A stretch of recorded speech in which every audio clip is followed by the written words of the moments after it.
ଝାଡ଼ା ଲାଗୁଛି ରେ, ଯାଇ ଝାଡ଼ାଟା ବସି ଆସି। ଓ ଆଜି ପେଟଟା ଗଣ୍ଡଗୋଳ ହେଇଛି। ଏହେ କି ଗନ୍ଧ, ଯେମିତିଆ ଶାଗ ଅଲି ପଡିବ, ଏତେ ଗନ୍ଧ।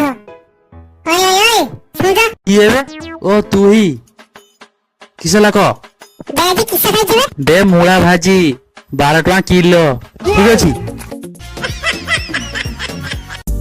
ଆଜି ଗୋଟେ ମୋର ଦୁଃଖର କଥା କହିମି। ମୁଁ ଯେତେବେଳେ ଛୋଟ ଥିଲି ବଡ଼ ମାନେ ବାହା ହଉଥିଲେ। ଏବେ ମୁଁ ବଡ଼ ହେଇଗଲିଣି ଆଉ ମୋ ବୟସ 30 ହେଇଗଲାଣି। ଏବେ ମୁଁ ଦେଖୁଛି ସାନ ମାନେ ବାହା ହଉଛନ୍ତି। ତାହେଲେ ମୋ ପାଳିଟା କେବେ ପଡ଼ିବ? ମୋ ପାଳି କ'ଣ କେବେ ପଡ଼ିବନି?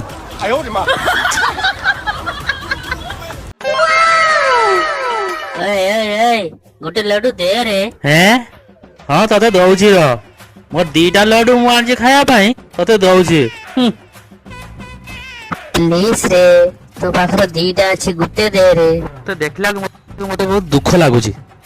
ତତେ ଦେମି କିନ୍ତୁ ଗୋଟେ ସର୍ତ୍ତରେ। ତୋର 2ଟା ଲଭର ଅଛି।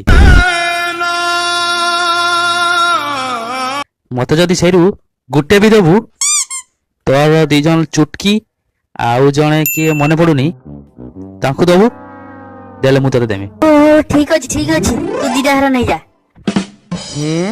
ଇଏ କିଛି 2ଟା ଲଭର ଦେଇଦେବ କହୁଛି। ଯାଉ ମୋ ଭାଗ୍ୟ ପୁରା ଖୁଲିଗଲା ବେ। ହଉ ନେ ଏଇ 2ଟା ଲଭର। ଆଚ୍ଛା ନଡ଼ିଆ କହିଲୁ ଦେଖି, କୋଉ ଫଳ 3ଟା ଆଖି, ତା ବାହାରେ ବହୁତ ଟାଣ ଆଉ ଖାଇବା ପାଇଁ ବହୁତ ନରମ? କହିଲୁ ଦେଖି।